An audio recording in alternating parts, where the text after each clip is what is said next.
je dois vous dire que je suis extrêmement content. Je suis extrêmement content parce que j'avais, dans mon programme de cours, inscrit cette notion de guerre rituelle, sur laquelle on va travailler aujourd'hui. Et en le préparant, j'ai pris peur. En effet, est-ce que ça existe vraiment des guerres rituelles ? Je veux dire par là des guerres qui n'ont aucun objectif stratégique, aucun objectif économique, aucune fonction défensive. Des guerres qu'on mènerait simplement parce que c'est dicté par le rite. Eh bien oui, il y en a, et on va en parler. J'ai découvert, à travers un texte d'Antoinette Molinier et Fioravanti, des guerres rituelles dans les Andes, entre l'Équateur et la Bolivie, dont il reste aujourd'hui encore des pratiques existantes, et dans lesquelles, et alors vraiment on va essayer de comprendre la fonction rituelle de la guerre, et la fonction sociale de la guerre, c'est-à-dire toutes les fonctions qui ne sont ni militaires, ni économiques, ni stratégiques, ni politiques, mais vraiment, à proprement parler, avant tout symboliques et sociales. Bon.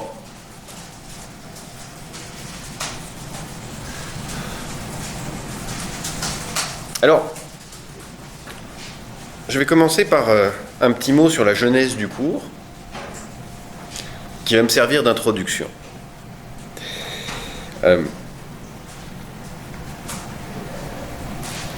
L'idée d'une violence fécondante, d'une violence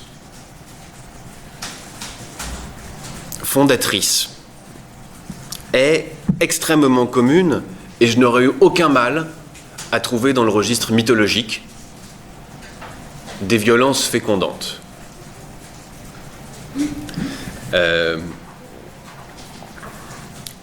J'aurais pu vous parler, par exemple, de la guerre qu'on trouve dans la poésie hébraïque, et dont on trouve quelques traces dans la Bible, du grand combat entre Béhémoth et Léviathan. Alors c'est formidable parce que Dieu a créé des êtres immenses, infinis, qui sont là pour se détruire. Et puis effectivement, il y a une guerre entre Béhémoth et Léviathan, et à la fin, toute cette chair est offerte aux humains. J'aurais pu vous parler de la mythologie chilienne dans les îles Chiloé, des peuples mapuches, où la fondation de la terre, là, avec une île d'ailleurs, l'île de Chiloé, c'est le grand combat entre le serpent des mers et le serpent de terre. Ils se sont affrontés et massacrés en quelque sorte, jusqu'à ce que, défait, le serpent des mers replonge, donc ils s'appellent Koikoi Vilou. Et il se battait contre Tenten Vilou. Et quand Tenten Vilou a gagné, Koikoi Vilou a replongé dans les eaux, n'est-ce pas ? Et ils ont laissé cette terre complètement fracassée, ses reliefs, etc. Donc là encore, on voit que la guerre primaire a créé le contexte dans lequel on vit. Bon. Alors ensuite, je vous aurais parlé des rituels de guerre, c'est-à-dire les rituels propitiatoires, les rituels intercesseurs, les rituels par lesquels on va demander la victoire. C'est très commun, ça. On interroge les dieux en regardant le foie des animaux pour savoir si on va gagner ou pas. Et puis on leur demande, en offrant des sacrifices, de nous accorder rien qu'une petite victoire, une toute petite victoire comme ça. Bon. Voilà. On aurait pu observer aussi les rituels initiatiques. C'est-à-dire, comment est-ce qu'on prépare un guerrier à la violence ?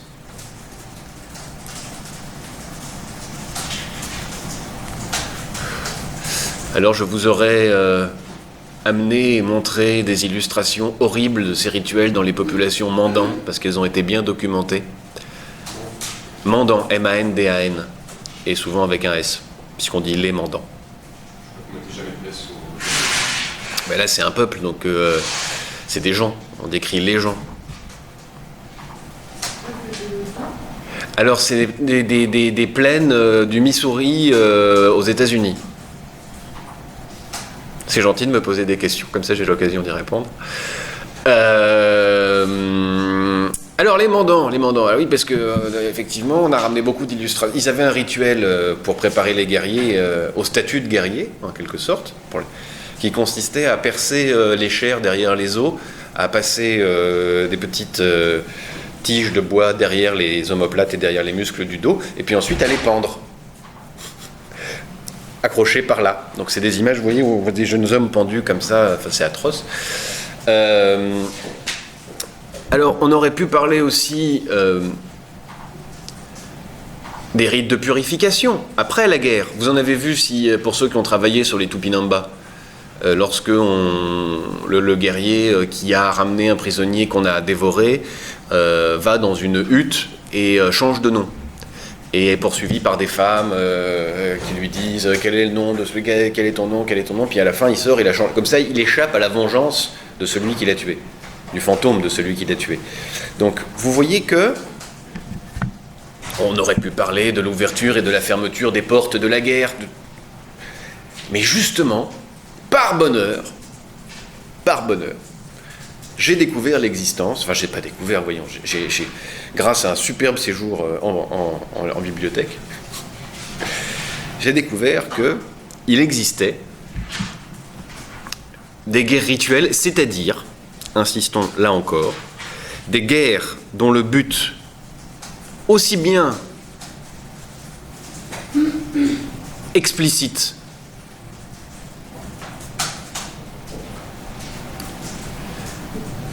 que d'autres genres de causes qu'on pourrait aller chercher dans l'implicite relèvent du symbolique, du religieux et du social. Attention, je dis religieux dans un sens bien particulier. La guerre dont on va s'occuper, la guerre rituelle dont on va s'occuper dans ce cours dans un certain temps, donc je le dis tout de suite, hein, ça s'appelle le Tinku, T-I-N-K-U. Et ça se situe entre la Bolivie et l'Équateur. C'est un type de fait qu'on observe dans toute l'ère culturelle aymara, mais même au-delà, de l'Équateur à la Bolivie. Et ce qui est intéressant, c'est qu'on l'observe encore.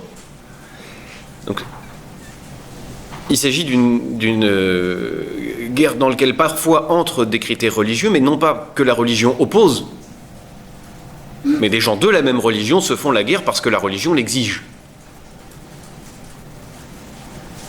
Ou plutôt, d'ailleurs, en réalité, parce que la religion interprète ce fait et lui donne un sens supplémentaire et une dimension symbolique supplémentaire.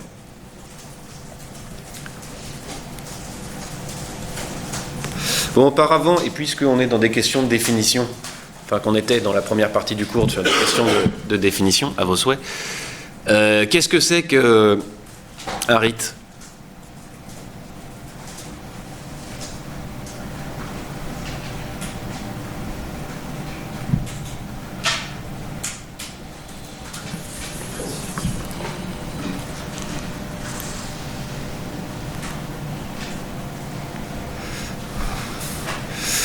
Bon, d'accord. Alors, c'est un ensemble normé de pratiques ayant une valeur symbolique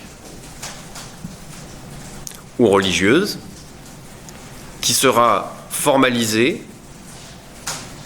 et la plupart du temps qui sera répétitif.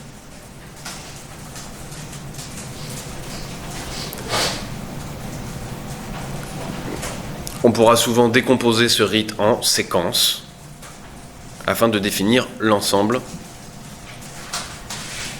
du rite. Oui, bien sûr. Un ensemble normé de pratiques ayant une valeur symbolique ou religieuse qui sera formalisé, la plupart du temps répétitif, et à l'intérieur duquel on pourra identifier des séquences.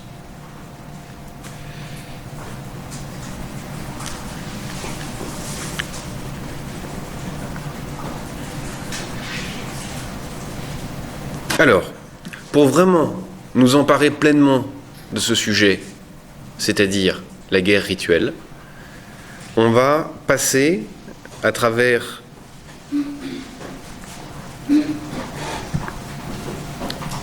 trois étapes préalables. On va d'abord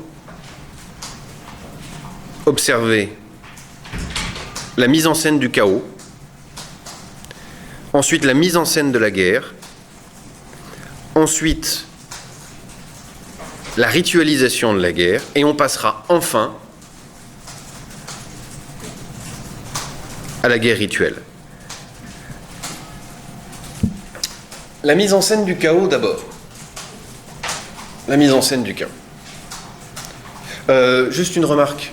J'ai mis les références que je veux utiliser aujourd'hui au tableau. L'article d'Antoinette Molinier-Fioravanti, donc Sanglante et fertile frontière à propos des batailles rituelles andines, se trouve en libre accès sur Internet. Donc vous pouvez le télécharger et le lire. C'est absolument génial, c'est formidable, allez lire ça. Voilà. Au lieu d'aller regarder sur YouTube des vidéos de Tinku, où on voit effectivement des jeunes gens se battre avec des frondes et des massues, et des militaires armés qui sont là pour les séparer. Ouais, bah, je vais tout vous relire quand on y sera, parce que visiblement j'ai écrit mal et petit. Alors, la mise en scène du chaos. Georges Ballandier, dans Anthropologie politique, a étudié un certain nombre de types de faits africains dans lesquels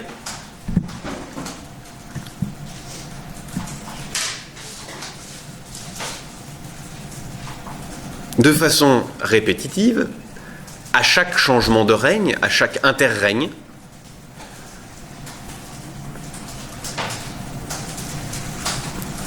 on met en scène le chaos.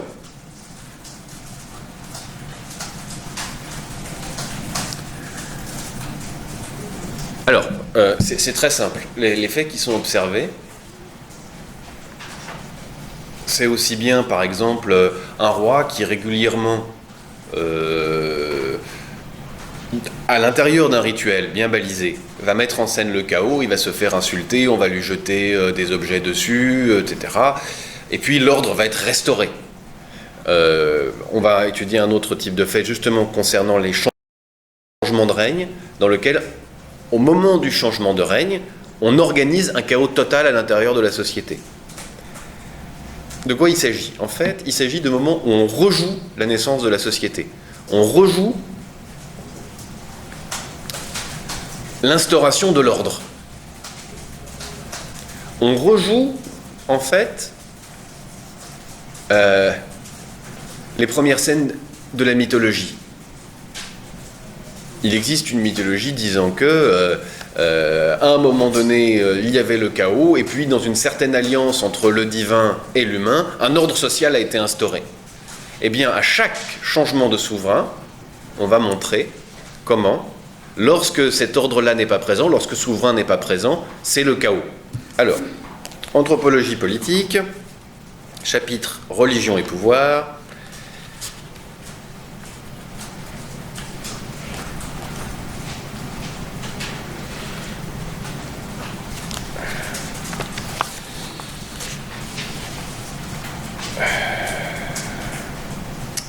Nous sommes en Côte d'Ivoire, chez un peuple qui s'appelle les Agni, A-G-N-I. Alors, c'est un rituel, et c'est page 137 d'anthropologie politique pour ceux qui veulent acheter ce bouquin, qui est très intéressant, et sur lequel vous travaillerez en cours magistral. Lorsque, chez les Agni, le roi est mort, il faut trouver un nouveau roi, que se passe-t-il? On intronise à la place du roi un esclave. Et un conseil des sages sort de la ville et va discrètement négocier la transition, savoir qui sera le nouveau roi, le vrai nouveau roi, pas l'esclave qu'on a mis à la place, et puis tire les ficelles du gouvernement pendant ce temps-là. On va demander au captif, à l'esclave, qui joue le rôle du roi, d'adopter un certain nombre de comportements. En gros, si vous voulez que je caricature un peu,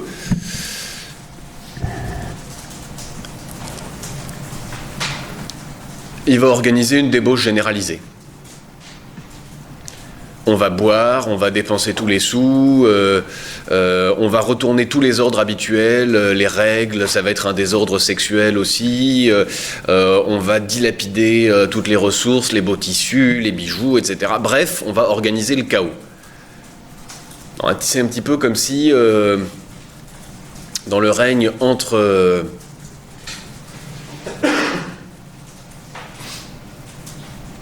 Sarkozy et Hollande, on avait proposé à Bouba de prendre le pouvoir pendant un mois. Mais attention, parce qu'il aurait eu tout intérêt à refuser dans ce cas-là. Pourquoi ? Parce que le cas petit froid, évidemment, va se faire massacrer lorsque le Conseil aura estimé que la période de débauche a suffi et qu'on va réinstaurer l'ordre. Donc, le roi meurt, on place un fantoche, un cas petit froid, un faux roi, qui instaure un moment de chaos, qui revient au chaos originel, symboliquement, et le nouveau roi revient crédité, évidemment, de la remise en ordre de la société et du pacte qui existe entre l'ordre du monde et l'ordre royal. Il restaure l'ordre, en quelque sorte.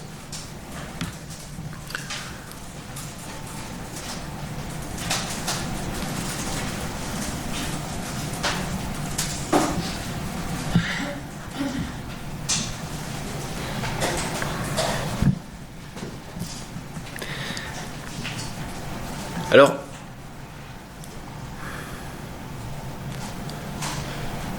aujourd'hui, dans la société française contemporaine, au moment d'élection, au moment d'interrègne,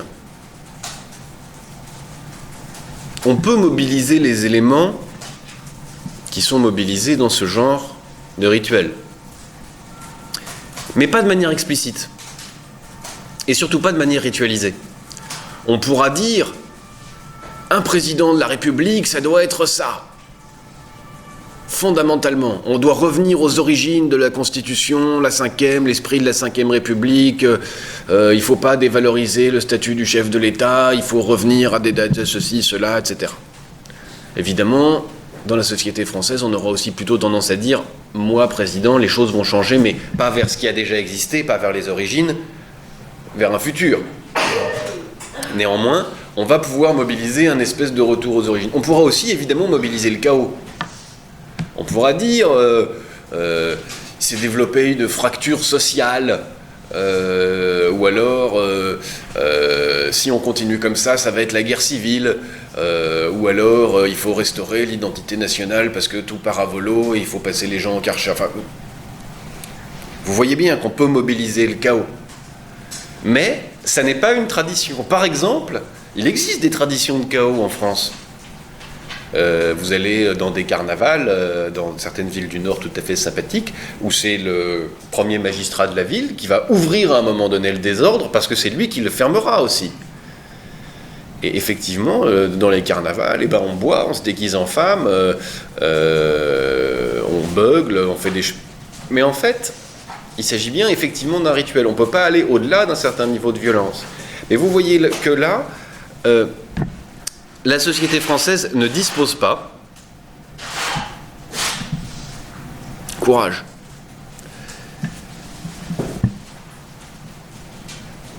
de capacité rituelle à mobiliser ce retour aux origines et à mobiliser en quelque sorte la fondation de la société.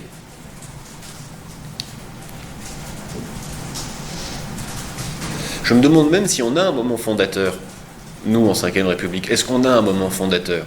Est-ce qu'on peut dire qu'on a une religion, en quelque sorte, de la fondation de la société, dans laquelle au moment...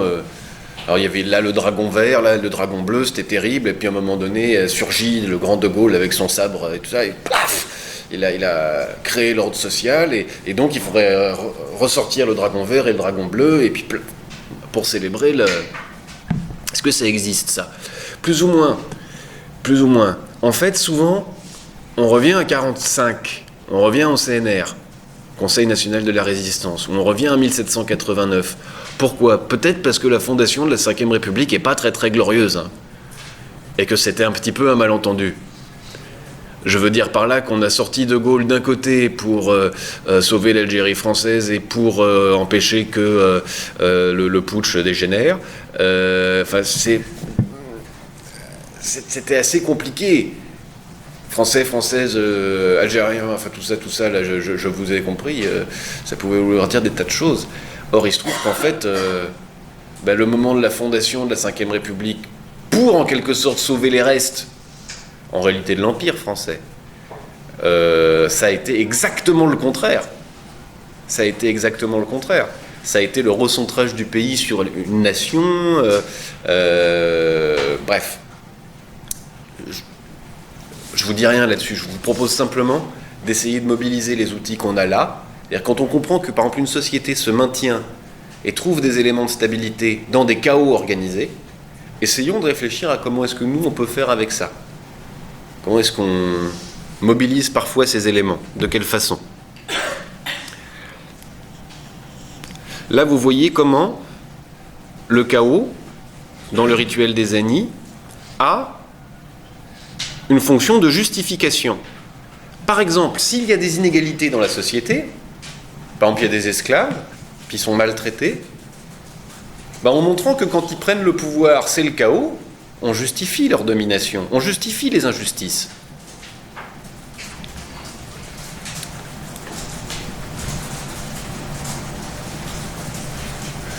Faudrait imaginer par exemple aujourd'hui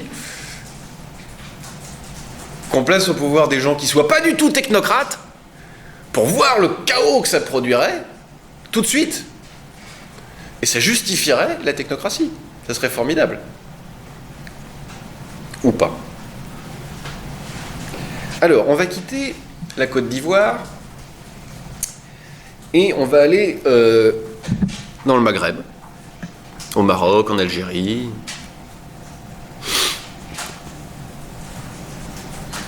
Pour évoquer rapidement une mise en scène de la guerre. Une guerre mise en scène. Jouée. Vraiment jouée. On joue à la guerre. Est-ce que vous voyez à quoi je veux faire référence? Quelle tradition maghrébine met en scène la guerre? C'est hyper connu.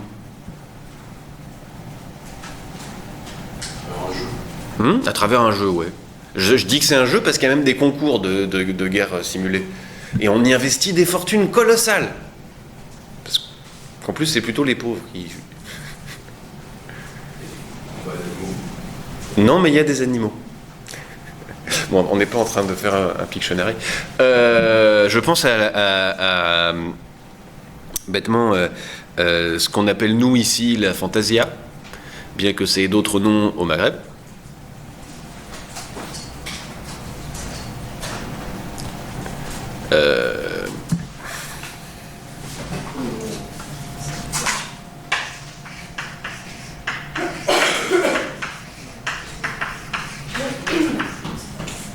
Qui s'appelle essentiellement la Bel Baroud, qui veut dire le jeu de la poudre, ou alors le jeu du cheval.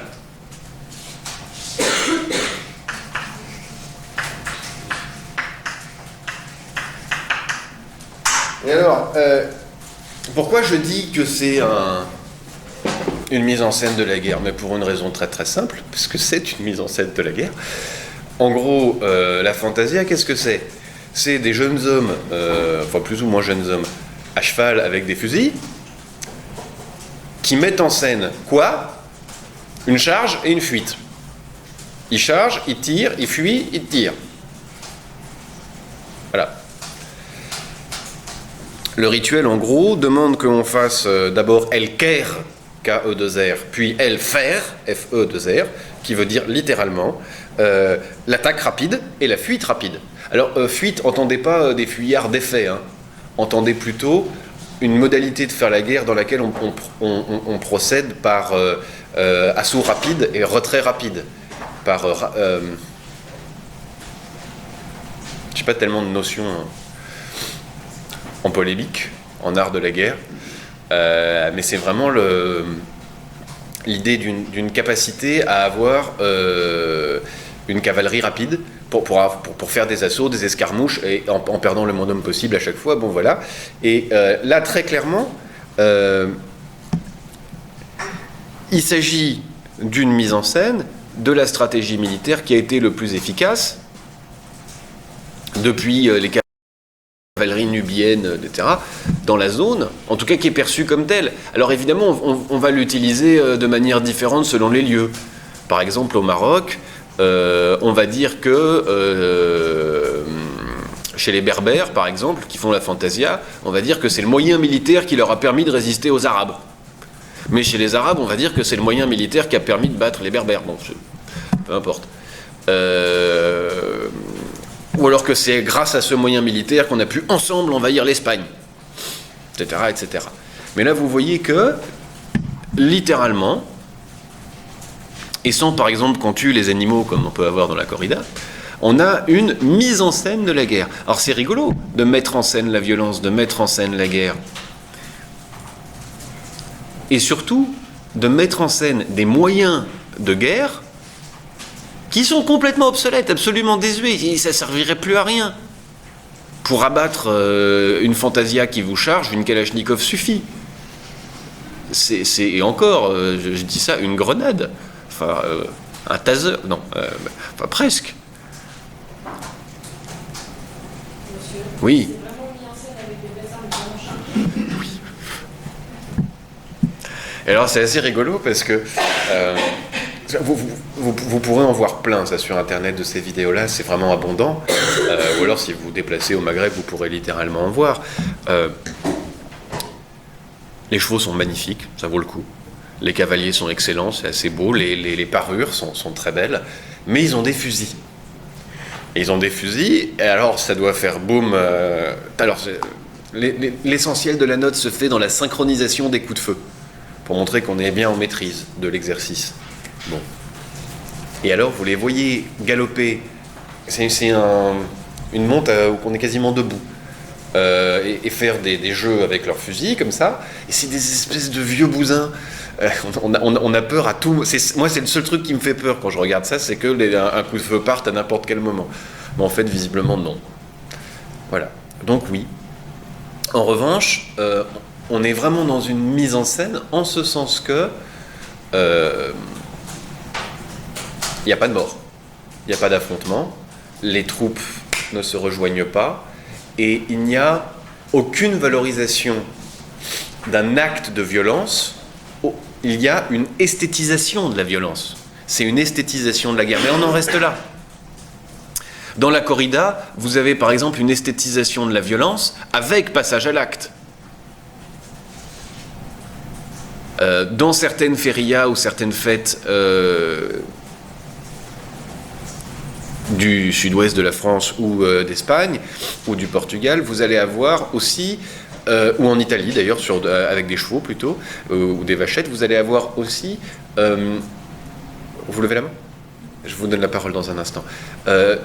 Une valorisation de la prise de risque, et en un sens du rapport violent entre l'homme et l'animal, puisque les jeunes gens de la ville vont courir derrière des vachettes, etc., ou devant des... Et donc il va y avoir une prise de risque, etc. Donc on va effectivement esthétiser, mais aussi en un sens valoriser la violence, c'est-à-dire un certain rapport violent entre l'homme et l'animal, et notamment à travers une prise de risque physique. Voilà. Là, pas du tout. C'est pour ça que je suis allé graduellement. La mise en scène du chaos, la mise en scène de la bataille, et nous allons arriver à la dernière étape, la bataille ritualisée, c'est-à-dire le vrai exercice de la guerre, complètement bouffé, complètement tenu par le rite, qu'on va étudier dans un instant, avec le dimanche de Bouvines, la bataille de Bouvines, en 1214. Mais avant, mademoiselle voulait poser une question. Est-ce que c'est un peu comme en France, il y en a qui rejouent des batailles dans Ça a totalement à voir, sauf que, j'y ajouterai une nuance. Il existe, un peu partout dans le monde, mais notamment en France et aux États-Unis, c'est là que j'en ai vu quelques-uns, des associations qui rejouent des batailles célèbres. Par exemple, vous avez des associations aux États-Unis où on rejoue la bataille, les batailles de la guerre de sécession. Et on reprend des sudistes, etc. Alors nous, on rejoue les batailles napoléoniennes. Ça participe très clairement d'une esthétisation de la guerre. Mais c'est une esthétisation de la guerre qui, bien qu'elle soit ritualisée, n'implique pas l'ensemble des groupes sociaux qu'elle pourrait concerner. Je m'exprime mal. Quand vous avez une ville qui organise un rituel, c'est la totalité de la ville qui est touchée. Lorsqu'une association organise une esthétisation de la guerre et un rituel de reconstitution d'une bataille, elle va au mieux toucher quelques personnes aux alentours ou peut-être passer dans les médias. Néanmoins, je suis obligé de dire que vous avez une très bonne idée en disant ça parce que ça m'en donne une autre. Le Puy du Fou, c'est littéralement une attraction touristique qui fonde une grande partie de son attractivité sur la mise en scène de la guerre et une esthétisation de la guerre. Et en quelque sorte, elle en plus, ça s'inscrit vraiment dans la pensée de De Villiers, donc on est obligé d'y faire référence.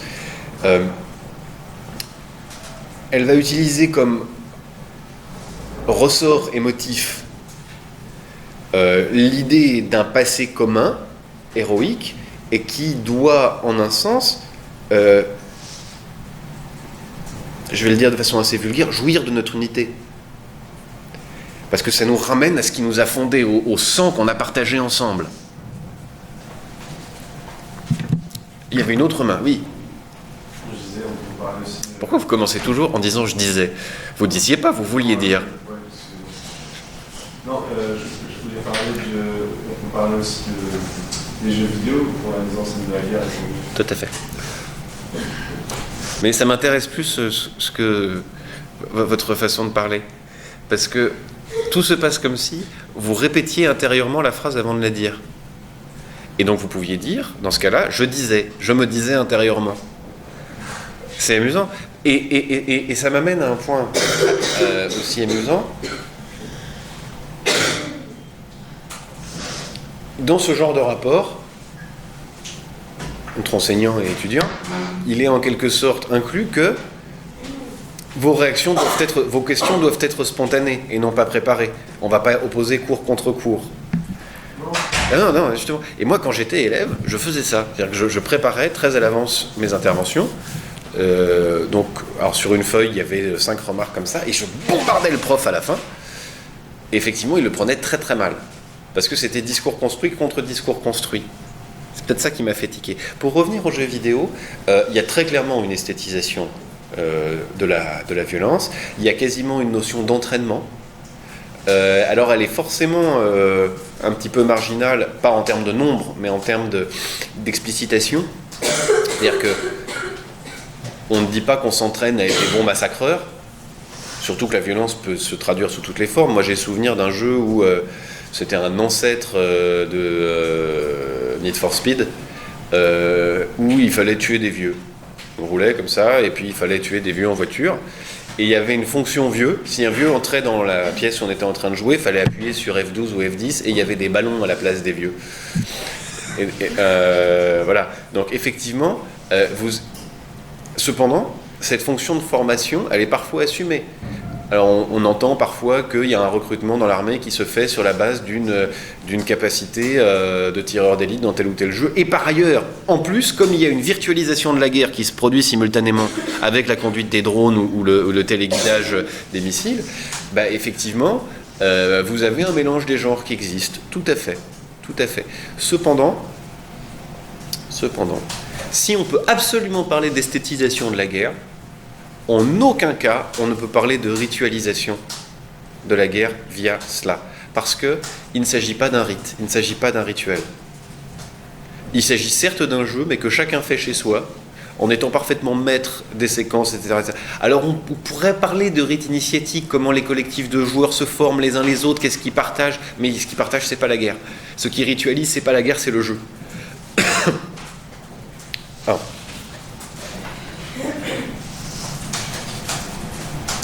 Vous pourriez me reprocher d'être un peu tatillon et me dire, mais la dimension ludique, elle existe parfois aussi dans la ritualisation. Par exemple, j'étais absolument ravi de découvrir ça parce que c'était ce que j'étais en train de cuisiner.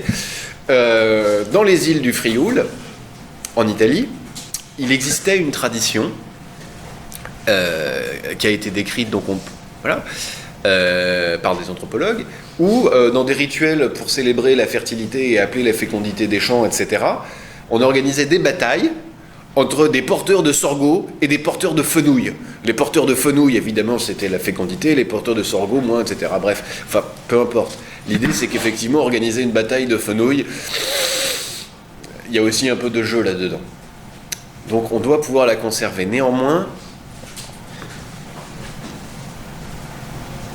je n'ai pas les moyens d'associer une ritualisation de la guerre à la pratique des jeux vidéo, et même, j'irai plus loin, le peu de retours que j'ai, moi en tant que socio-anthropologue, le peu de retours que j'ai sur l'impact de ces pratiques sur les militaires sont extrêmement négatives, en ce sens que la virtualisation, en fait, provoque une forme de violence.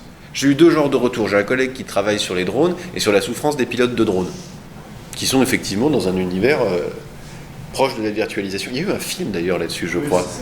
Voilà.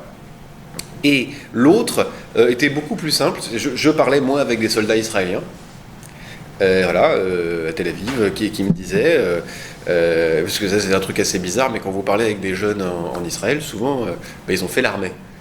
Et vous disiez, mais moi quand je bombarde, j'appuie sur des positions, c'est des lettres. Je suis dans un petit KGB, voilà. Et c'est à moi qui revient de déclencher les tirs, et j'inscris des données. Mais je ne sais pas quelles sont mes cibles. Vous voyez ? Donc là, on est vraiment dans la virtualité. Et alors, ça leur bouffait la vie, quoi. Ça leur bouffait la gueule. C'est... bon. Mais tout ça est anecdotique. Nous passons maintenant, après avoir vu une mise en scène du chaos, et avec une vertu sociale, la mise en scène de la guerre, à, vraiment, la ritualisation de la guerre. Alors, de la guerre. Donc on est le 27 juillet 1214, à Bouvines, dans le lointain nord français, pas très loin des Flandres. Et alors... Vous voulez savoir comment... 1214. 1214. Oui, 1214. Le 27 juillet 1200... Mais oui, qu'est-ce que vous faisiez à cette époque-là ? Bon... Et justement, c'est un problème qu'on soit le 27 juillet 1214, parce que les forces du roi de France et les forces de l'empereur d'Allemagne sont là face à face. Mais c'est dimanche. Et le dimanche, qu'est-ce qu'on fait pas ? Il y a 3 trucs qu'on fait pas. On travaille pas, hein, on baise pas et on fait pas couler le sang. Donc... Théoriquement, il doit y avoir une abstention de travail, une abstention de relations sexuelles et une abstention de violence. Mais, et les autorités religieuses, finalement, devant la grande victoire du roi de France, diront que Dieu avait choisi son camp et qu'il a favoriser celui qu'il aimait et qui lui a pardonné d'avoir fait la guerre le dimanche. Ce qui m'intéresse dans cette bataille, c'est pourquoi je vous en parle, et je vous conseille d'ailleurs, pas pour le cours d'anthropologie, mais un autre jour, de lire La bataille de Bouvines de Georges Duby, qui est une fabuleuse plongée dans le Moyen-Âge. Certes, le bas Moyen-Âge, mais le Moyen-Âge quand même. Et vraiment les manières de penser, de sentir de l'époque, tout y est. C'est un travail absolument extraordinaire. Et même la façon de relater l'histoire à l'époque. La bataille de Bouvines m'intéresse parce que elle est décrite par Georges Duby comme une mise en scène extrêmement précise, en réalité extrêmement théâtralisée. Il y avait des enjeux militaires dans cette bataille très importants, des enjeux de souveraineté très importants. Et néanmoins, la guerre répondait à des rites qui venait presque gêner les objectifs militaires, purement militaires. Je vous donne un exemple très simple. La bataille de Bouvines, c'est essentiellement 6 corps d'armée qui se font face, donc 3 d'un côté, 3 de l'autre, et qui s'affrontent, avec des corps de chevalerie au centre et des piétons de chacune de ces unités. Et l'essentiel de la bataille se joue dans des charges de cavalerie et des batailles au corps à corps, et dans la situation personnelle des principaux chefs de cette bataille. Est-ce qu'ils sont en danger? Est-ce qu'ils meurent? Est-ce qu'ils sont faits prisonniers? Ou est-ce qu'au contraire, ils sont dans une dynamique où ils avancent? En d'autres termes, et pourtant ça existait déjà à l'époque, vous équipez une des bandes d'archers et de groupements d'archers en nombre suffisant, et la bataille est finie. Il suffit de passer, par exemple, du tir à l'arc, des archers. Enfin, on est quand même au XIIIe siècle, ça existe. Et dès que ça va arriver, d'ailleurs, à cause de ces Anglais qui vont nous massacrer notre belle chevalerie, tout l'aspect rituel va tomber. Alors pourquoi je dis qu'il y a un aspect rituel?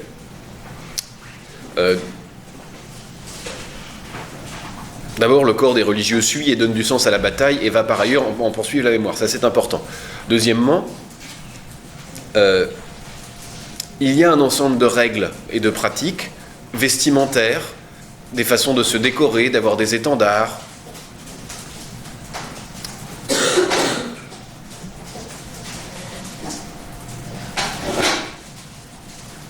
Mais encore de façon beaucoup plus importante, des pratiques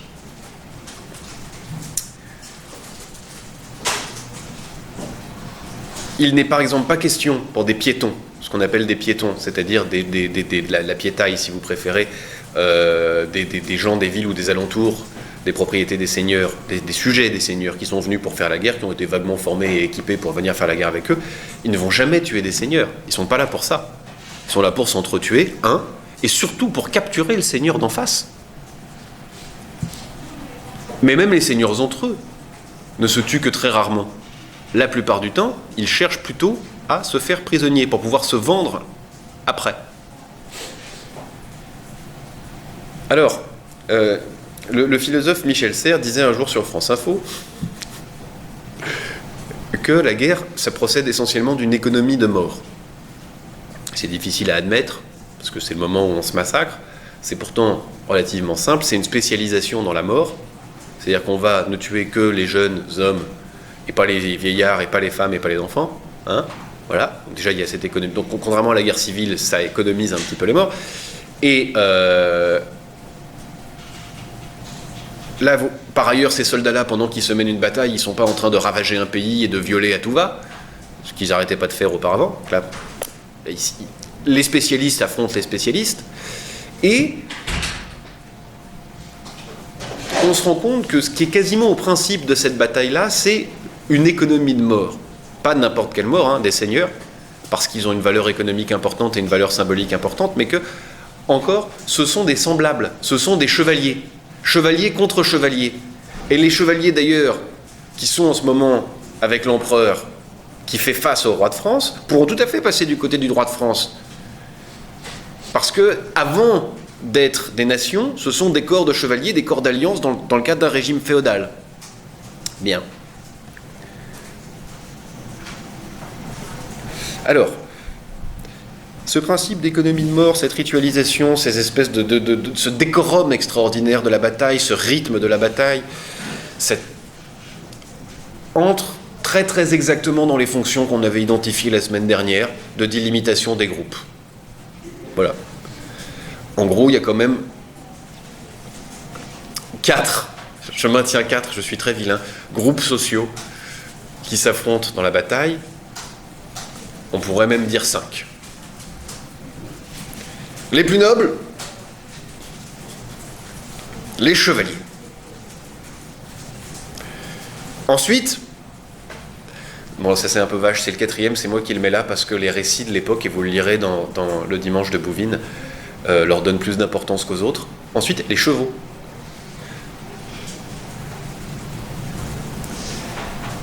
Ensuite, les sergents, c'est-à-dire les hommes à cheval mais pas nobles. Les sergents, Les sergents, c'est-à-dire les hommes à cheval, mais qui ne sont pas nobles, qui ne sont pas chevaliers. Et enfin, les piétons. Le 5e corps, parce qu'on va garder le 5e élément, c'est évidemment le clergé, et qui a 2 fonctions. D'abord, assurer si vous permettez l'expression, la qualité religieuse de la bataille, mais aussi et surtout qui seront là pour relater, qui seront là aussi pour donner des extrêmes onctions, enfin pour faire leur travail de religieux. Mais la mise en scène de la bataille va distinguer ces corps. Vous remarquerez que j'ai parlé du clergé, mais au moment des croisades ou dans d'autres situations, on pourrait aussi parler du clergé comme un corps militaire constitué. Bon, là, ça n'est pas le cas. Donc vous voyez comment la ritualisation est là pour perpétuer les valeurs de la chevalerie, les valeurs de l'ordre féodal, la structuration hiérarchique de la société féodale, et pour le dire les choses affreusement cruellement, pour que la guerre épargne et mette en valeur les seigneurs de cette société-là, les dominants de cette société-là. Vous avez donc une ritualisation de la guerre qui est là pour maintenir la société dans la guerre, aussi simplement que ça. Et que la guerre ne soit pas un moment de dégénérescence dans lequel tout le monde peut tuer tout le monde peut faire n'importe quoi, tout le monde peut avoir du prestige, etc. Non. À l'intérieur de la guerre, on maintient la distribution des prestiges, des biens,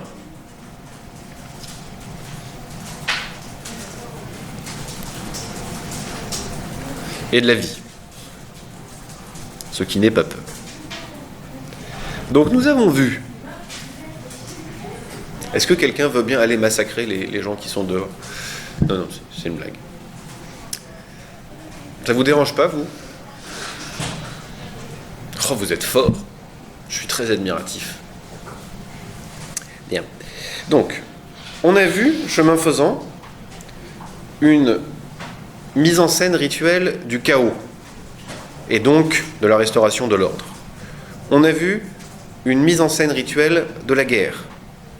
On a vu une guerre ritualisée. On va maintenant passer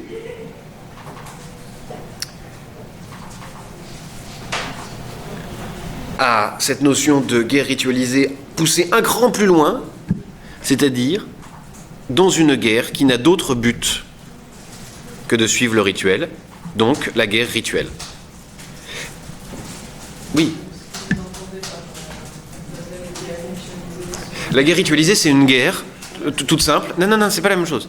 La guerre rituelle et guerre ritualisée, ce sont 2 choses différentes. Et voilà.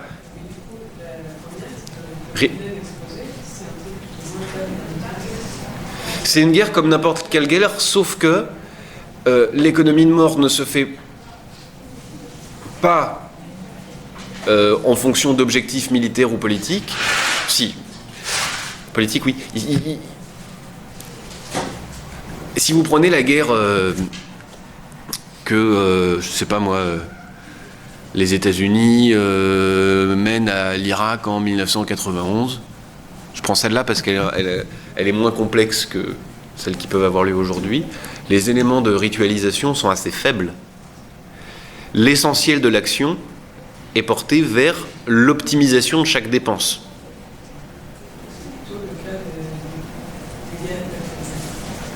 La guerre médiévale a une caractérisation assez forte de ce côté-là. Elle est effectivement assez ritualisée. On fera dans le cours prochain un cours sur le passage, les différences et les similarités entre les fonctions sociales des guerres antiques et des guerres modernes. On essaiera de les distinguer. Et là non plus, ça toujours pas ? Ah.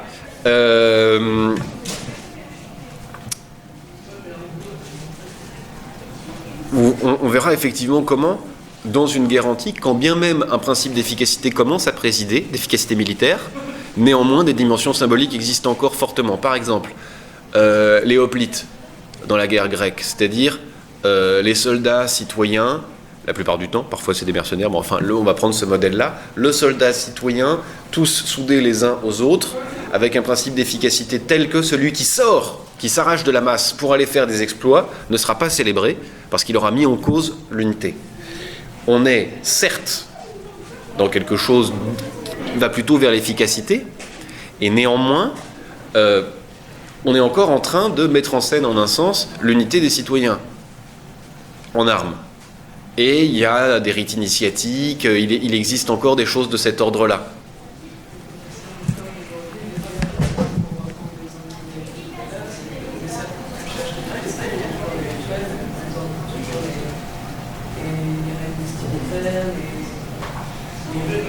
Sauf que le barda d'un militaire français aujourd'hui, sauf quand il défile sur les Champs-Élysées, quand il va à la guerre, ce barda ne répond pas à des questions rituelles, ça répond à des questions pratiques, techniques et d'efficacité.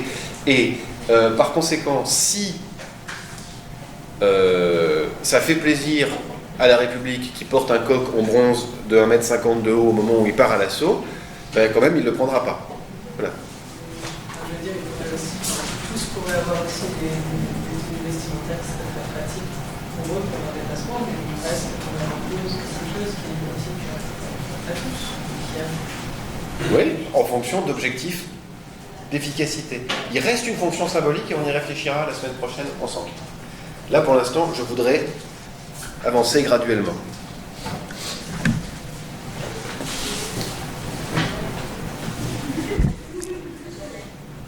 C'était-tu juste quand je me suis levé et il recommence à piapiater juste quand je m'assois.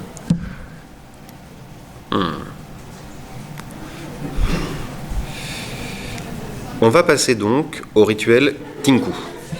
Allez, j'y vais. Est-ce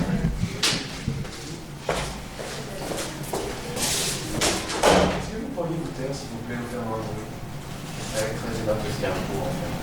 Merci.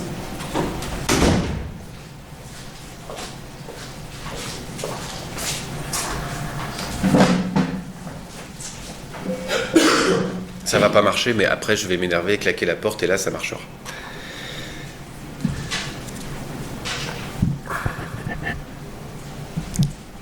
Donc, le rituel Tinku, c'est un type de fait qu'on observe encore et qu'on a pu observer dans une zone qui s'étend de l'Équateur à la Bolivie.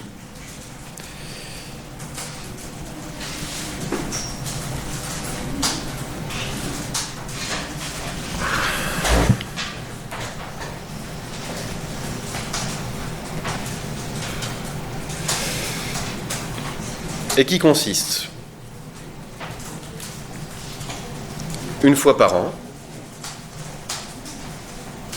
à organiser l'affrontement entre deux parties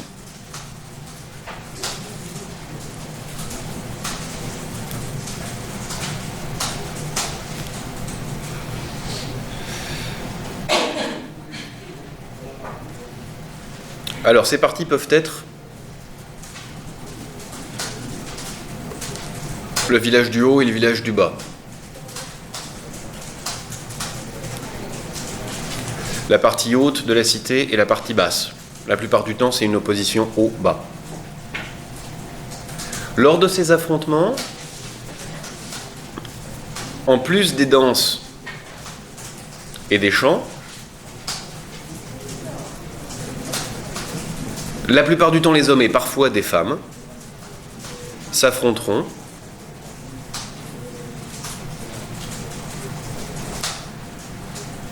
soit à main nue, soit avec des armes, et il est important de noter qu'il s'agit d'armes préhispaniques.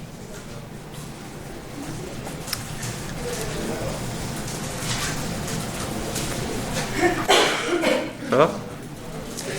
Alors, les armes préhispaniques en question sont des massues et des frondes. Alors, c'est des genres de massues assez particuliers. Des espèces de chaînettes comme ça avec un poids au bout qui se... Voilà. Alors, globalement dans cette ère, la signification explicite du rite, c'est que on se bat Pour eux, oui, bien sûr. On se bat pour verser le sang de l'ennemi, qui aura deux vertus.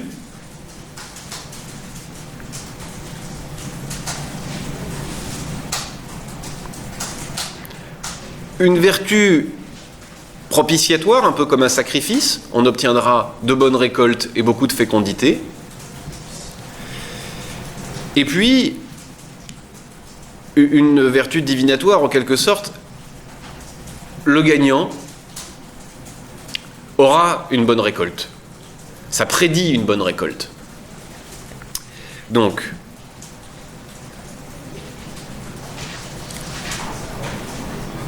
lorsque les Espagnols ont envahi cette terre, ils ont constaté, et on constate encore aujourd'hui, un rituel dans lequel, une fois par an, deux camps se rassemblent, souvent de la même aire géographique, voire de la même ville, pour s'affronter à main nue et ou avec des armes, dans le but de favoriser la bonne récolte et de prédire une bonne récolte. Il faut maintenant que j'ajoute un détail très important. Ces affrontements avec mort sont parfois non scénarisés et parfois scénarisés.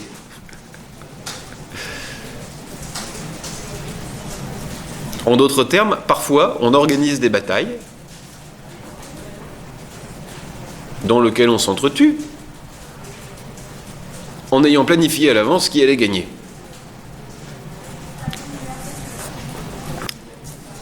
La distinction est importante parce que très clairement, d'un seul coup, on bascule dans une ritualisation totale, sans plus rien laisser au jeu. On ne place plus les combattants sur une scène presque divine ou en relation avec les dieux, en contact direct, ils vont par leurs exploits personnels favoriser le sort de la communauté. Non, on prévoit totalement, comme une mise en scène, la répartition des biens et des faveurs divines. Alors, je vais vous ôter d'un doute immédiatement. Aujourd'hui, ça ne se passe plus vraiment comme ça. Parce que les militaires ne sont pas d'accord. Donc vous verrez, si vous allez sur Internet, des scènes comme ça de Tinku, dans lesquelles soit on a complètement basculé du côté de la danse, soit on continue à s'affronter à main nue ou avec des armes, mais les militaires vont essayer d'intervenir. Alors il y a des militaires très armés qui sont là pour séparer les gens, enfin, c'est des détenteurs de la violence légitime qui empêchent le déploiement de cette violence rituelle. Avec ce site particulier que les Aymara sont très mécontents parce qu'ils pensent vraiment que s'il n'y a pas assez de sang qui est répandu, et ben dans ce cas-là, la récolte sera mauvaise. Oui. J'ai l'impression que dans plein de sociétés d'Amérique de sociétés préhispaniques,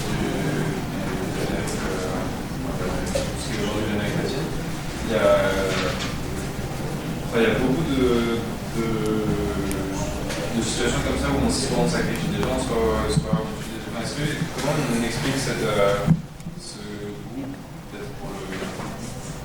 Enfin, tuer des gens, c'est comme si la vie n'avait pas de valeur. Enfin, un mort rituel comme ça, où il y a deux personnes qui acceptent de se battre, où c'est prévu qu'il y en a un qui s'est prévu qu'il va mourir et il accepte quand même de le faire.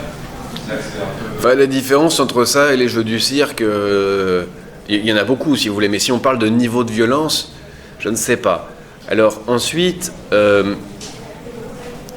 c'est une ère culturelle qui n'est pas tellement plus homogène que l'Europe. Vous avez aussi des tas de pratiques, des rituels différents, etc. Les rapports entre les Tupinamba et les Aymara, à mon avis, sont assez faibles.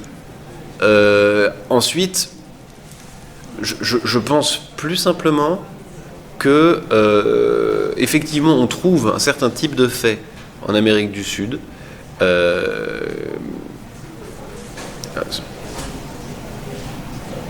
qu'on peut interpréter comme des modes de régulation des conflits et modes de régulation de la vie sociale relativement efficaces en termes d'économie de mort par la suite, et qui donc ont perduré. Je sais pas vous répondre sur cette question. Pour moi, c'est un peu anecdotique parce qu'il faudrait dans ce cas-là que j'aille regarder tous les autres rituels dans le monde entier où il y a des pratiques de violence et de violence corporelle. Attendez, parce qu'il y avait une main levée, mais elle a oublié. Ah, c'est bon. Mais ce rituel-là, si des fois il n'est pas organisé, que ça arrive d'un coup, ça pourrait être impossible. Alors ça n'arrive pas comme ça, c'est très organisé. Et d'ailleurs, maintenant que j'ai fini cette description légère, on va rentrer vraiment dans le détail. Vous allez voir, les détails de l'organisation sont passionnants. Par exemple,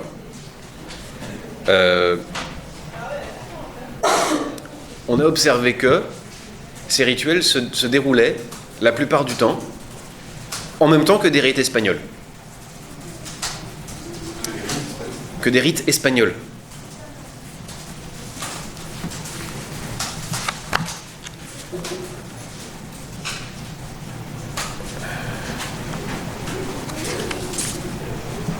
Alors, je vous lis le passage incriminé du texte. La plupart d'entre elles se déroulent autour du carnaval, généralement le jeudi des Compadres ou le dimanche du quinquagénisme qui précède le Mardi Gras. On relève d'autres dates comme le 1er ou le 20 janvier, jour de la Saint-Sébastien. Ces dates semblent correspondre à deux fêtes européennes, bien évidemment au cycle du carnaval, mais aussi au calendes de janvier qui était célébré les 1er et 9e jours de ce mois, la fête de Saint-Sébastien, le 20 janvier, ayant remplacé peu à peu cette fête païenne. Donc, l'hypothèse qui est faite par Antoinette Molinier et Fioravanti, c'est que non seulement ces fêtes n'ont pas du tout choqué les premiers Espagnols qui sont venus et qui les ont observés, parce que certains rituels de bataille, rituels peut-être moins intenses, étaient existantes à l'époque en Espagne, ça c'est une chose, mais encore parce qu'elles ont pu survivre parce qu'elles se sont associées aux fêtes chrétiennes. Elles ont pu se dissimuler derrière les fêtes chrétiennes et donc ont été mieux tolérées par les pouvoirs impériaux.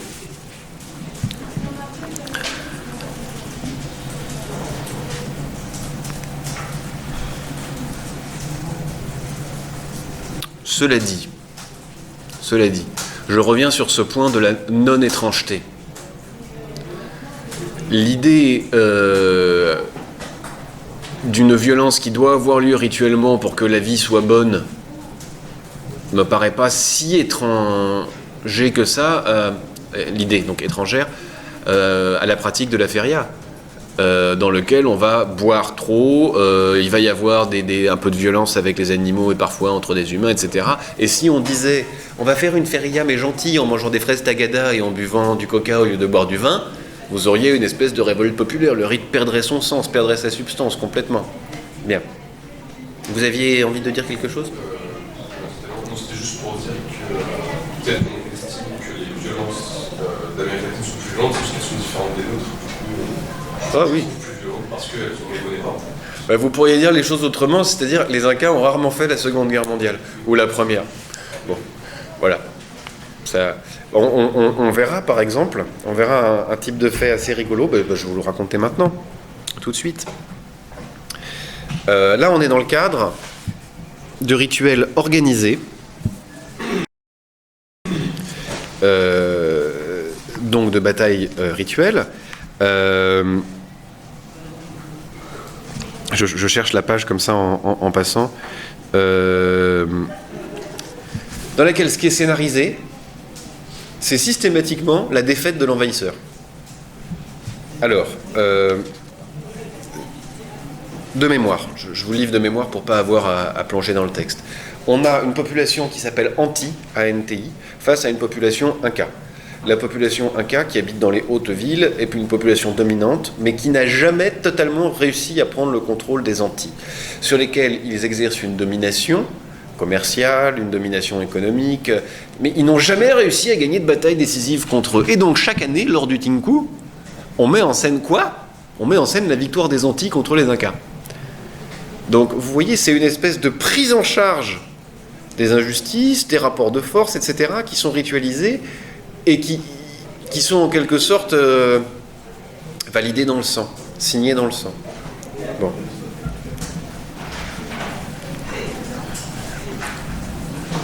Vous n'en avez pas profité pour leur casser les gueules. Hein.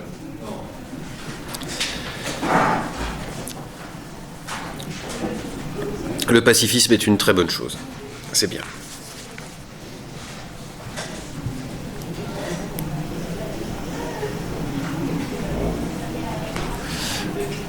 Ces rites peuvent être par ailleurs des rites initiatiques. Dans la ville de Cusco,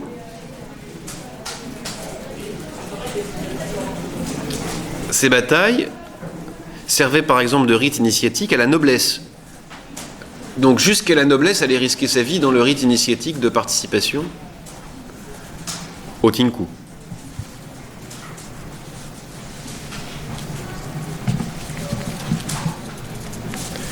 On observe des types de faits encore plus étonnants et qui vont prendre bientôt beaucoup plus de sens à travers un travail d'étymologie. On va travailler sur l'étymologie du mot Tinku dans un instant. Et vous allez voir qu'il y a des sens fabuleux dans ce terme. Mais on va observer par exemple des Tinku organisés entre des voisins, des communautés voisines, les uns étant dans la vallée et les autres étant sur le haut plateau, et qui pratiquent entre eux des échanges de femmes régulièrement. Pour pas être dans des situations trop pendogames, on échange des femmes, et donc en quelque sorte, et ça on va le retrouver dans l'étymologie, le Tinku c'est à la fois un échange de mort et un échange de femmes. Mais alors que ces communautés, dans la vie normale, se marient ensemble, travaillent ensemble, font commerce ensemble, lors des Tinku, non seulement ils se tuent, mais en plus ils se violent. Et j'ai envie d'ajouter quelque chose d'un peu troublant. Tout se passe comme si les femmes étaient amenées là pour ça. Je dis amenées là parce qu'il est difficile pour mon cerveau de penser la phrase « elles viennent là pour ça ». Mais qu'est-ce que font des femmes lors d'un rituel de Tinku, sachant que le viol est autorisé, sans déclencher des phénomènes de vendetta, sans déclencher des phénomènes de vengeance? Et sans qu'on entre non plus dans des phénomènes de transe collective où on parlerait de viol, mais dans le fond ce serait un abus de langage, parce qu'en réalité ce serait des espèces de sabbats dans lesquels chacun se devrait à tout le monde, et puis ce serait organisé comme ça. Non, là il s'agit d'une continuation de la violence. L'homme victorieux poursuit sa victoire jusque-là.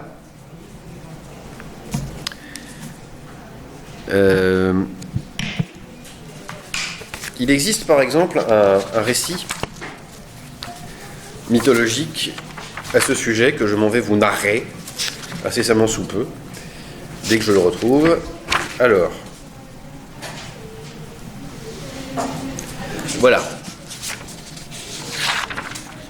C'est la fondation de la ville impériale de Cusco, le récit.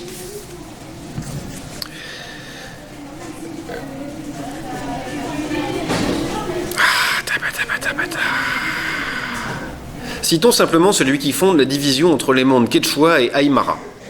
Inkari, c'est-à-dire l'Inca roi, et Kolari, c'est-à-dire Kola roi, le premier régnant sur la région Quechua du bas de la vallée de Cusco, le second sur l'altiplano en haut, se livrent à la raya à toute une série de compétitions. Ils s'offrent mutuellement à manger des produits de chacun de leur royaume. Inkari donne à Kolari des fèves de la région de Cusco, Kolari offre à Inkari de la farine de Kaniwa, qu'on mange sur les hautes terres. Le plus puissant devra terminer son repas le premier. Le vent éparpille la farine tandis que Kolari a beaucoup de mal à mâcher les fèves. Il se mesure ensuite à la course à pied et Inkari gagne de nouveau. Enfin, chacun doit lancer le plus loin possible le sceptre qu'il porte. Inkari atteint le Cusco et fonde ainsi la ville impériale, tandis que le sceptre de Kolari reste sur l'altiplano. Enfin, naturellement, Inkari s'approprie la fille de Kolari en la violant, et l'ordre social est posé. Il y a une espèce de déchaînement de violence dans ces moments de ritualisation, d'affrontement entre alliés la plupart du temps, qui mérite d'être souligné. Alors, je voudrais maintenant revenir sur la signification du mot Tinku.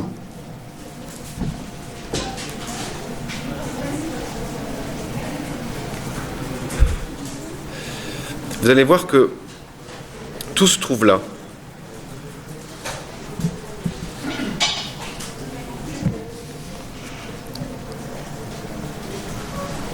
Ce terme, ainsi que l'ensemble des vocables qui sont formés à partir de ce terme, peuvent évoquer aussi bien la guerre, le rassemblement,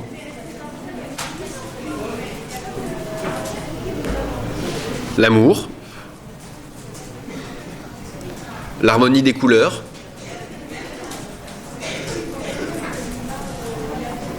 la jonction de deux canaux,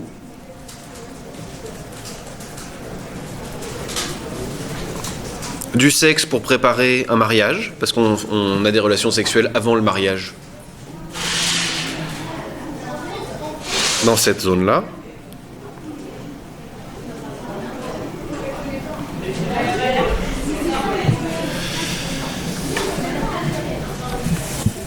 Donc vous avez un même vocable qui fait signe vers des choses qui nous paraissent extrêmement différentes.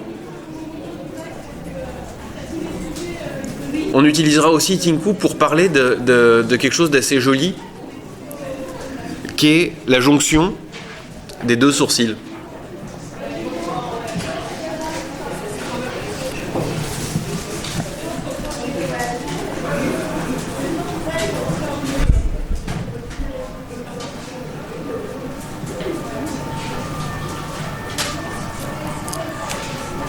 Alors quel lien on peut faire comme ça entre la guerre, le rassemblement, l'amour, le sexe, la jonction des deux sourcils et l'harmonie des couleurs? Qu'est-ce que ça vous inspire, vous?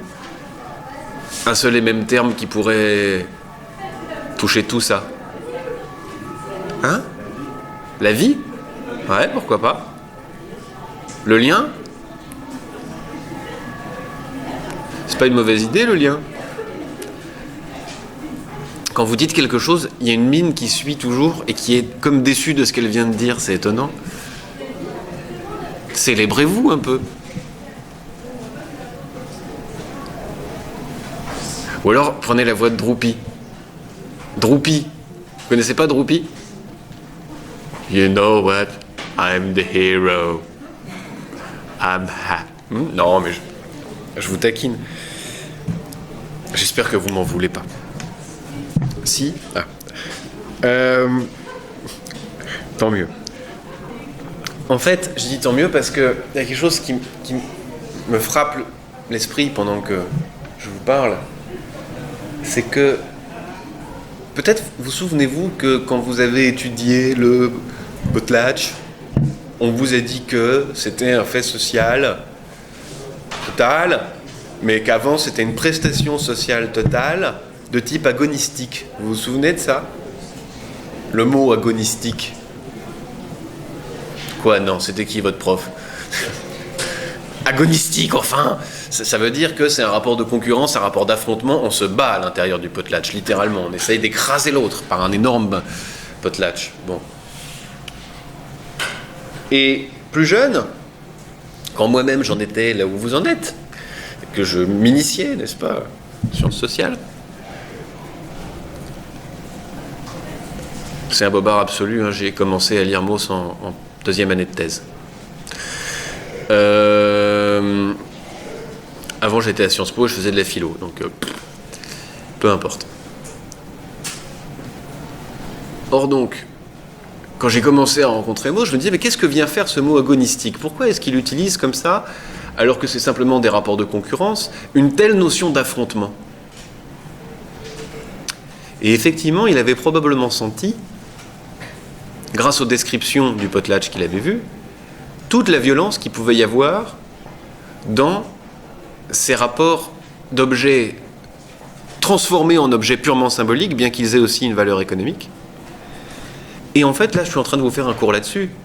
Solidarité et violence, j'aurais pu résumer ça en rapports sociaux de type agonistique ou valeurs sociales des rapports agonistiques, oui. Mais du coup, ça veut dire que par rapport à la définition de la violence que vous avez donnée au début. Oui. Ah non, j'inclus pas le potlatch dans mon étude de violence et solidarité. C'est juste que là, je le prends au mot. C'est-à-dire que je suis allé vraiment chercher si effectivement, quelle est la valeur, il n'y a pas de terme en français pour dire ça, de l'agonie,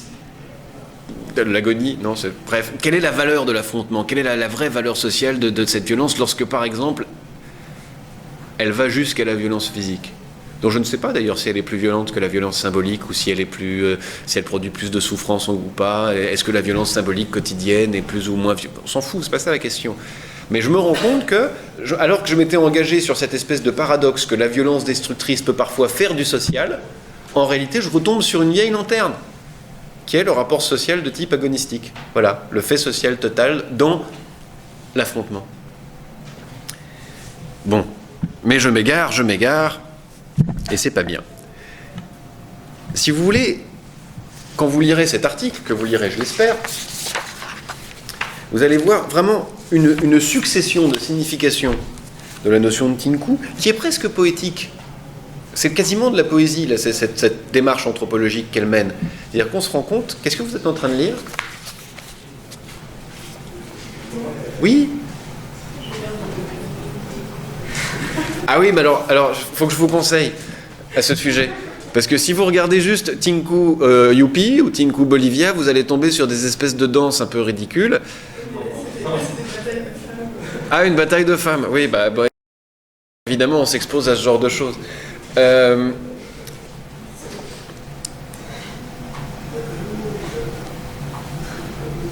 Ça, c'est vrai que chez nous, ça serait plus étonnant encore. Parce qu'on n'est pas du tout bouleversé à l'idée que des hooligans se rencontrent de manière régulière selon un calendrier défini à l'avance pour s'abîmer un peu parce que ça défoule.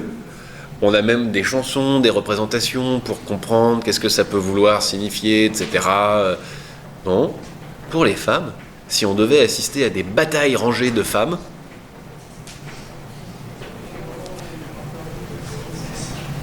oui. Les pogos, en un sens, rentrent là-dedans. Pour en avoir fait beaucoup, j'aurais tendance à vous dire que ça y rentre très peu. Parce que, mis à part dans le hard rock, si vous êtes plutôt du côté du punk, où il y a une grosse pratique du pogo, ça va aussi avec un certain genre de culture de l'égalité homme-femme, assez particulier dans le milieu punk, où en gros tout le monde peut finir torse nu, c'est pas bien grave. Dans l'ensemble, on se fait pas mal dans un pogo. Mais clairement, il y a de ça. Hein. On se frotte. Et on laisse s'exprimer quelque chose d'assez bestial. C'est très très très agréable. Mais en fait c'est très normé. Il y a beaucoup de règles. J'ai un souvenir comme ça où je sortais une bourgeoise, si on veut bien dire les choses comme ça, dans un concert de punk. Et alors voilà. Et alors ce qui a choqué, c'était pas la drogue, le popper, ce truc comme ça. C'était pas la violence. C'était le fait que à l'entrée de la salle, il y avait un tas de fringues, que tout le monde laissait son sac et ses fringues-là pour aller se jeter dans la masse, en n'ayant mais aucune crainte que quiconque touche à son matos ou quoi que ce soit, parce que c'est pas dans la pratique, c'est pas là pour ça. Là, on est en train de faire la grande mêlée, torse nu. Mais par contre, alors, si vous aviez eu l'âge pour suivre les Berruriers Noirs, Ludwig, des groupes comme ça, je sais pas, les Garçons Bouchés, vous auriez vu que on pouvait monter sur scène pour slammer. Bon, et on peut toujours, hein, je dis ça comme un vieux parce que moi je suis vieux, mais en revanche, il n'est pas question de déranger le concert. Même dans un concert de la Mano Negra, vous pouviez monter et slammer et dire coucou à Manu Chao, mais pas lui prendre sa guitare. Donc c'est un genre de déchaînement, mais hyper normé. Et je veux dire par là que on pourrait quasiment pas assimiler ça à de la violence. En fait, il n'y a pas de geste de violence. C'est quasiment de la transe. Je rapprocherais beaucoup plus ça des rituels de transe que des rituels de violence organisée, parce qu'à aucun moment on ne mesure, on organise, on encourage la violence. On encourage une entrée en transe. Si vous faites dans un pogo un geste qui a vocation à faire mal, on se fait virer, ou casser la gueule. Enfin, oui, bon, d'accord, mais ça n'est pas du tout le but. En fait, et je vais même le dire maintenant très clairement, Dans un pogo, on cherche à avoir des mouvements qui n'ont pas de sens, pas d'intention. Sauf peut-être le slam qui consiste à confier sa vie, ses dents et la totalité de ce qui reste à peu près en bon état à une foule qui peut tout à fait se pousser. C'est l'horreur. Ça ne m'est jamais arrivé. Voilà. Or donc, revenons à nos moutons. On a un même mot qui va servir à décrire l'amour, la guerre, le sexe, l'harmonie, qui va être utilisé dans des rituels propitiatoires, on va essayer de chasser la maladie, qui va être utilisé dans des rituels amoureux de préparation des noces, qui va être utilisé à la guerre.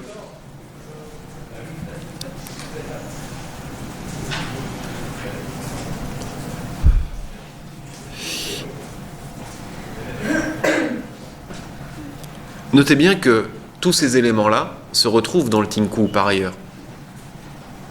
Puisque c'est un rituel propitiatoire qui vise la fécondité, dans lequel on utilise la guerre, dans lequel il y a une dimension sexuelle au-delà de la fécondité, puisqu'il y a des viols, et qu'on entretient des bonnes relations entre des groupes qui pratiquent un échange matrimonial.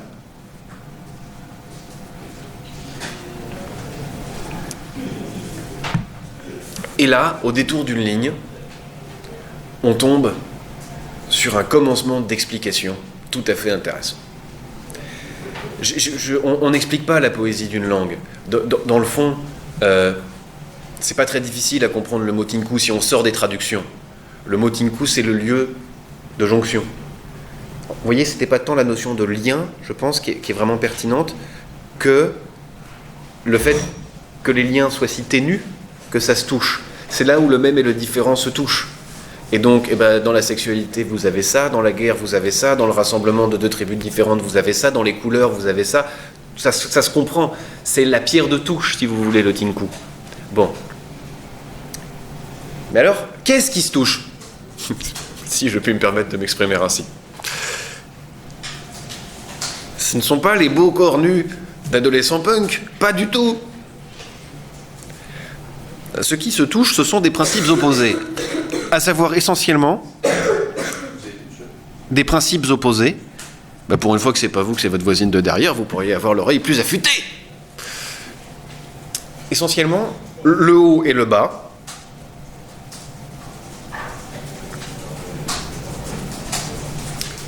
qu'on va associer aussi à une opposition entre le masculin et le féminin, sachant que c'est pas toujours le masculin qui gagne.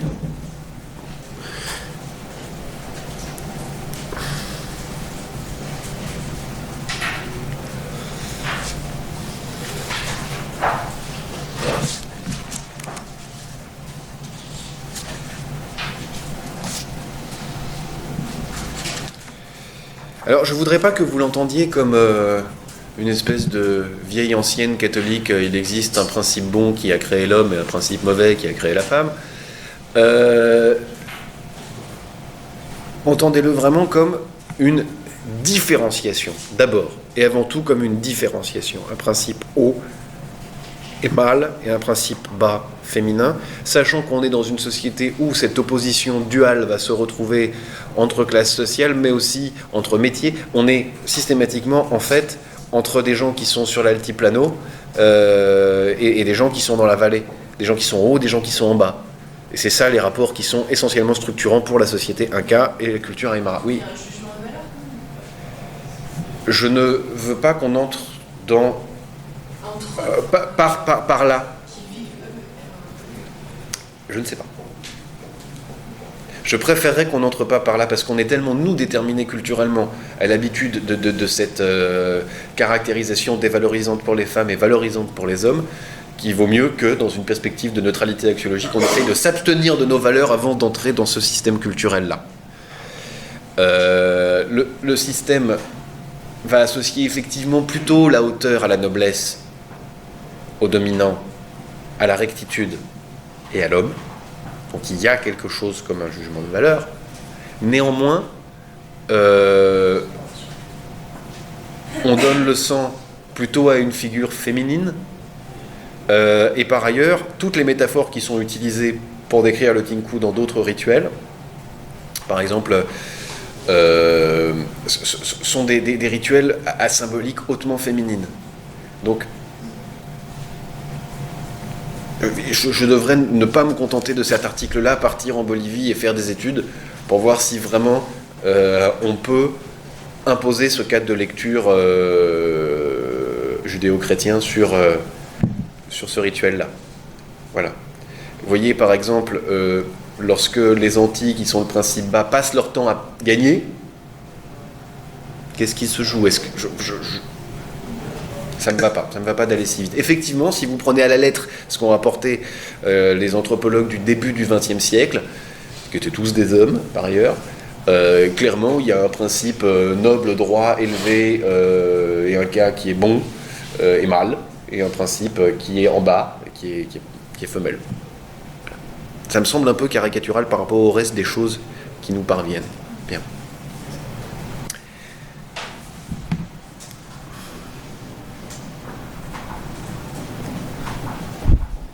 Alors, je voudrais faire... Je suis un peu en sprint, je vais essayer de finir et après je vous laisse la parole. Je voudrais faire 2 remarques importantes pour conclure ce cours. Le premier, c'est que peut-être la chose la plus importante dans ce rituel, ce n'est pas la mort, c'est la polysémie. Le rituel est extrêmement important, le sens que les gens y mettent, la chair de la pratique est extrêmement importante, et néanmoins, je vais faire un pas de côté vers le structuralisme, donc non plus vers la chair du fait social, mais vers la structure sociale qu'on est en train d'observer, c'est-à-dire, en gros, un effort pour ritualiser la différenciation du même et le maintien du différent. C'est-à-dire vraiment le maintien des... On est vraiment du côté de la solidarité organique, c'est-à-dire on est très clairement en train de dire il y a ceux qui sont ici, ceux qui sont là, les hommes, les femmes, voilà les règles, voilà le fonctionnement, voilà le rapport à la Terre. Là, on organise les rapports avec la cosmogonie. Il y a un très très bon schéma là-dedans. Il y a un très bon schéma dans cet article, et qui dit la chose suivante. Sur le champ de bataille, on est deux clans différents, 2 clans sociaux différents. Par ailleurs, dans ce rituel, il y a les hommes et les femmes. Donc là, il y a de la séparation. Mais en tant que nous sommes ceux qui donnons notre sang à Pachamama pour la fertilité, nous ne sommes plus qu'un face à la divinité. Donc vous voyez, tout l'ordre social est passé en revue à travers ça. On est plusieurs à ce niveau d'opposition, mais en tant que nous donnons notre sang à l'entité supérieure, nous ne sommes qu'un. Donc vous avez distinction homme-femme, distinction haut bas entre humains et la divinité. Bon. Donc dans cette fonction que Lévi-Strauss va décrire comme maintien du même et du différent,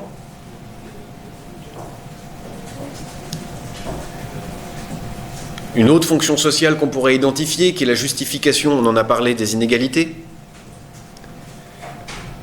et des différences. Il y a un fait qui est peut-être plus important pour nous anthropologues que le sang, c'est la polysémie. La polysémie, c'est-à-dire qu'on utilise un mot qui veut tout et rien dire, qui veut dire l'harmonie des couleurs, le fait d'être dans une bonne harmonie sexuelle avec quelqu'un, l'amour, la guerre, la simple rencontre, etc. Alors ça, c'est quelque chose que Claude Lévi-Strauss va appeler un signifiant flottant, un mot qui veut tout et rien dire. Flottant, oui. Ou une valeur symbolique 0, c'est-à-dire un mot qui a tellement de signification que dans le fond, il est surtout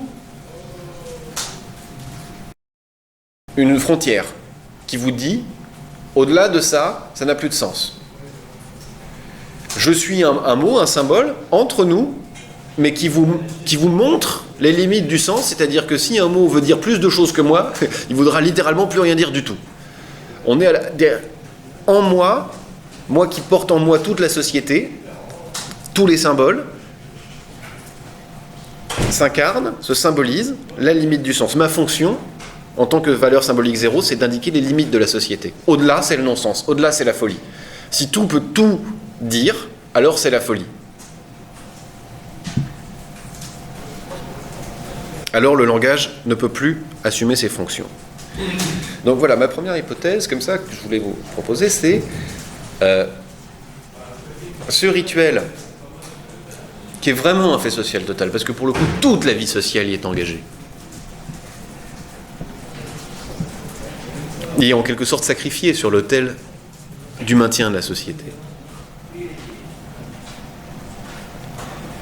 Pour moi, a la fonction d'une valeur symbolique zéro. C'est-à-dire qu'assez clairement, il met en scène la limite du social. Il met en scène la limite du social.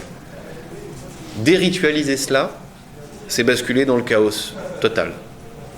Et il consacre la violence au maintien de l'ordre social. Donc, comme je vous l'ai dit dans notre travail sur solidarité et violence, très clairement, la violence ici sert les deux solidarités. En Pachamama, en la déesse à qui nous donnons notre sang, nous sommes un et tous identiques. Dans notre quête pour la fertilité des champs et de nos femmes, nous sommes un et tous identiques. En revanche, dans l'exercice de la violence, nous sommes tous parfaitement mis à notre place. C'est ça l'essentiel. Par la violence, nous sommes mis à notre place. Bien.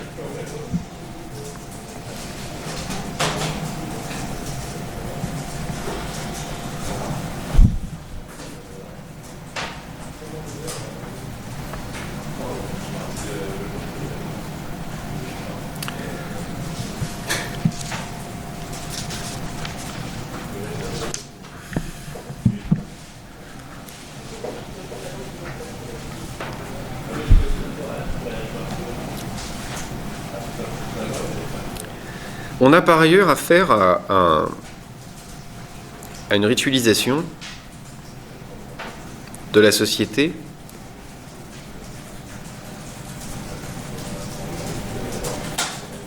qui explicite rituellement les rapports de violence sociale et symbolique.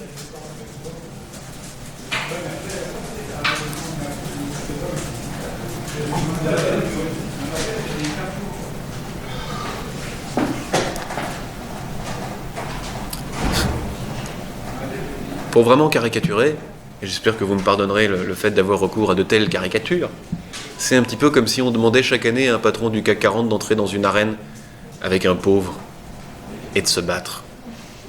L'intérêt ne serait pas de savoir qui gagne.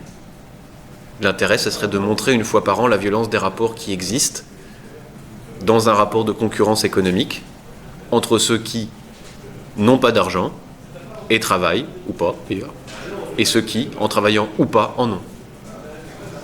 On a tendance à oublier ces rapports de violence, à la fois symboliques, économiques et sociaux. Dans de telles ritualisations, la violence sociale n'est jamais mise sous le tapis. C'est peut-être ce qui explique, moi c'est une hypothèse que je fais, que ces types de rituels se maintiennent en un sens. On pourrait dans ce cas-là induire que c'est d'un certain équilibre des rapports sociaux que naît la fécondité du travail en commun. Et qu'en fait, ce qu'on célèbre à travers le fait de donner son sang à Aymara, à Pachamama, c'est la fécondité du travail ensemble. Même si, bien sûr, il faut conserver, et ça serait l'objet d'un autre cours, tout le particularisme de la foi qui est mis dans telle ou telle pratique religieuse. Vous vouliez poser une question, et ça sera la fin. Comme dans le rituel Tinku, c'est un moment où les fonds, c'est un moment d'union, d'ailleurs le mot peut dire ça, peut dire oui. Guerre, aussi Oui. Donc c'est un moment où les différences s'effacent, parce que dans les boutiques et sont mises en scène, les deux. Sont mises en scène. Voilà, pour mais moi, ça me rappelle un peu l'exemple du rituel de la mise en scène du chaos. Ouais. Il y a cette dimension-là de montrer que si les différences s'effacent, c'est la violence absolue, c'est le viol sans possibilité de vengeance, c'est la mort, Enfin, il y a des viols dans le Tinku, mais... Il y a des viols dans le Tinku. Ouais, voilà, c'est ça, oui. Comme le Tinku, c'est le lieu de jonction où on efface les différences où on est dans une concurrence qui est plus codifiée comme d'habitude. Donc c'est le lieu où les différences s'effacent et c'est le lieu de la plus grande violence, donc ça devrait être ça qui justifie la violence. Alors, je vais vous faire une réponse en 2 temps. La première, ça sera un soutien, et la seconde, je vais affaiblir votre proposition.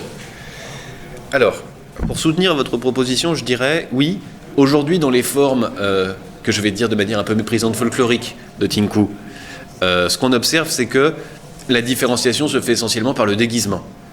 Et au lieu de s'affronter, on va se déguiser de telle ou telle manière, et on va rivaliser de déguisement et de performance dans la danse, etc. Mais, si vous regardez les formes encore non maîtrisées par l'armée et la police et les forces qui détiennent l'autorité légitime, alors effectivement, vous verrez qu'il n'y a pas de déguisement. Les gens se battent comme ils sont, quoi. Ils sont rassemblés, et alors c'est très marrant, parce que c'est vraiment sans fin. Hein. Qui se bat, il y en a un qui vient les séparer, mais alors ils se battent, et alors pour se les séparer, ils se battent. Bref, c'est des batailles, quoi. C'est des batailles ritualisées. C'est quelque chose qui nous est assez difficile à comprendre. La deuxième, c'est que... ah ben non, voilà, non. Ça va nous ramener exactement au début du cours. Dans de nombreuses cultures, la mort, le sang, la violence, n'ont pas que des aspects négatifs, et peuvent être extrêmement souhaitables, de manière très positive, notamment parce qu'elles ont un rapport avec la fécondité. Quand vous voyez le déchaînement de violence entre Léviathan et Béhémoth, qui va ensuite offrir toutes ses chairs pour que l'humain puisse manger, ça relève de ça. Mais là encore, il y a l'idée que cette violence-là est à la fois purificatrice, peut-être elle pourra aider à lutter contre les maladies, mais aussi, et surtout, elle est fécondante. Elle n'a donc pas qu'une valeur négative, bien au contraire. Elle est positive.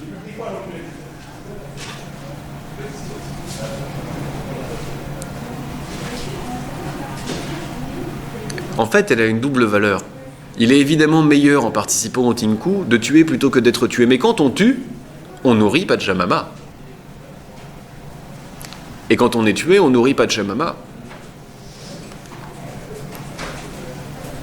Donc les deux sont confondus à un moment donné dans une valeur positive